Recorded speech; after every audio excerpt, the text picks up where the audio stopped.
madaxweynaha jamhuuriyadda Soomaaliland mudane Axmed Maxamed Maxamuud Silaanye iyo wafdigii ballaadhnaa uu hogaaminayay oo ku sii guda jira socdaalkoodii ay ku joogeen magaalada Ankara ee xarunta waddanka Turkiga ayaa kulan rasmi ah la yeeshay wasiirka arrimaha dibadda ee dawladda Turkiga. madaxweynaha iyo wafdigiisa waxaa albaabka hore kaga hor yimid wasiirka arrimaha dibadda ee dawladda Turkiga Ahmed Davutoglu oo isagu madaxweynaha ku gacan qaaday kuna soo dhaweeyay kulan dhexmaray madaxweynaha Soomaaliland Axmed Maxamed Maxamuud Silaanye iyo wasiirka arrimaha dibadda ee dawladda Turkiga Ahmed Davutoglu ayaa kaga wada hadleen sii xoojinta xiriirka labada wadan iyo iskaashiga Turkiga iyo Soomaaliland ee dhinacyada kala duwan ee siyaasadda, dhaqaalaha iyo waliba taageerada uu dawladda Turkiga siiyo Soomaaliland. wasiirka arrimaha dibadda ee Soomaaliland Dr. Maxamed Cabdulaahi Cumar ayaa arrimahaasi faahfaahin ka bixinaya. shirkii dhexmaray maanta wafdigii hogaaminayay madaxweynaha Jamhuuriyadda Soomaaliland iyo wasiir khaarijiga Turkiga wuxuu ahaa shir aad u wanaagsan. waxay labada dhinac ka wada hadleen xiriirka labada dal iyo iskaashiga aanu damacsannahay in labada dawladood ay yeeshaan. waxaa kaloo dib loogu noqday shirarkii dhowaanba dawladda Soomaaliland iyo dawladda Turkiga dhexmarayay wasiirka arrimaha batroolka, wasiirka arrimaha mucaawinada iyo wasiirka ra'iisul wasaaraha dalkan dhexmaray iyo dawladda Soomaaliland iyo arrimihii labada geesood ay ku heshiiyeen baa dib loogu noqday. waxaa kaloo laga wada hadlay guud ahaan arrimaha xagga siyaasadda mandaqadan geeska Afrika ay Soomaaliland ka mid tahay. wasiirku waxa uu runtii muujiyay sida ay dawladdiisa uga go'an tahay in ay la shaqeeyaan dawladda Soomaaliland iyo shacabkeedaba. waxa uu carabka ku dhuftay inuu dhawaan u soo diri doono wakiil dawladdiisa wakiilka ah oo xafiis ka furan doono magaalada Hargeysa. wakiilkaas oo danaha dawladda Turkiga iyo cilaaqaadka labada dalba ka shaqeyn doona. sidii hore loo maqlay waxa kaloo mar labaad ku celiyay diyaaradda Turkish Airlines inay iyana dhawaan duulimaad ka bilaabi doonto magaalada Hargeysa. waxaa kaloo si ballaaran looga hadlay qaabka iyo formatka ay qaadanayso wada shaqeynta labada dawladood oo ama xagga mucaawinada ha noqoto ama xagga maalgashiga ha noqoto ama xagga diplomasiga iyo siyaasadda ha noqotay ayaa si ballaaran looga hadlay. waxaa kaloo laga wada hadlay in shirar dambe ay labada geesood ku yeeshaan dhawaan labada caasimadood, marna Hargeysa marna halkan Ankara, oo aan rajaynayno in arrimahan tallaabo dambe u sii noqon doonto laga qaado.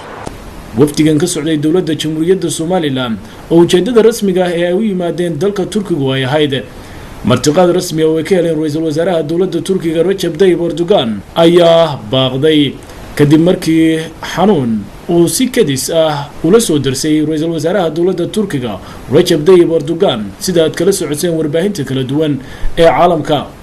dawladda Turkiga waxay sheegtay in xanuunka ra'iisul wasaaraha dawladda Turkiga aanu ahayn mid culus hase yeeshee uu yahay duray ku xumaaday. wasiirka arrimaha dibadda Soomaaliland Dr. Maxamed Cabdulaahi Cumar ayaanu wax ka weydiinay kulankii dhexmari lahaa madaxweynaha Soomaaliland iyo ra'iisul wasaaraha Turkiga Recep Tayyip Erdogan. sida warbaahinta shalay iyo maantaba ku soo baxday dalkan Turkiga iyo caalamkaba nasiib darro ra'iisul wasaaraha dalka Turkiga imika wuxuu ku maqan yahay xanuun fasax aan dhakhtaradu u ogoleen inuu hawsha xafiiskiisa ku soo noqdo. sidaa awgeed noo suuro geli mayso inkastoo nala siiyey fursada inaanu sugno intuu ku soo noqonayo xafiiska.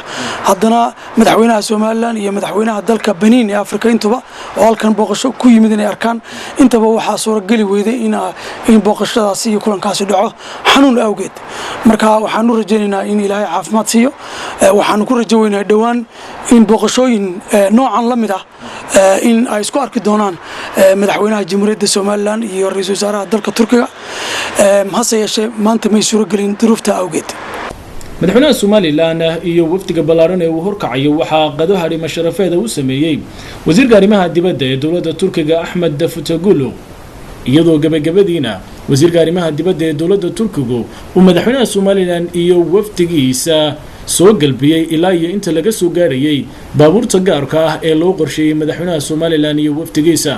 haddaba waa maxay waxyaabaha laga dhaxlay safarkani uu madaxweynaha Soomaaliland iyo wafdigiisu ay ku yimaadeen waddanka Turkiga? muxuu kaga duwan yahay safaradii hore ee lagu tagi jiray wadamada kala duwan ee caalamka?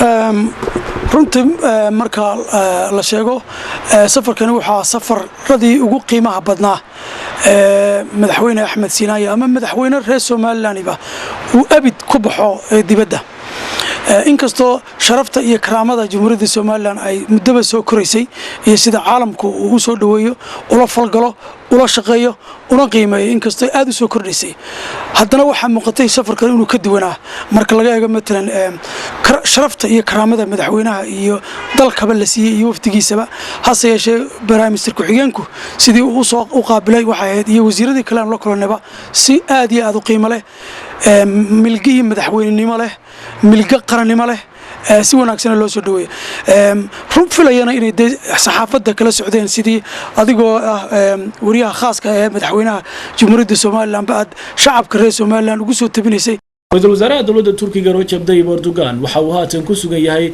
magaalada Istanbul ee wadanka Turkiga halkaasi oo uu u joogo arrimo caafimaad dhakhaatiirta wadankani ee ku hawlan caafimaadkiisa ayaa waxa uu sheegeen in muddo uu ka nasto hawlaha shaqo isagoo haatan ku sugan gurigiisa ku yaala magaalada Istanbul.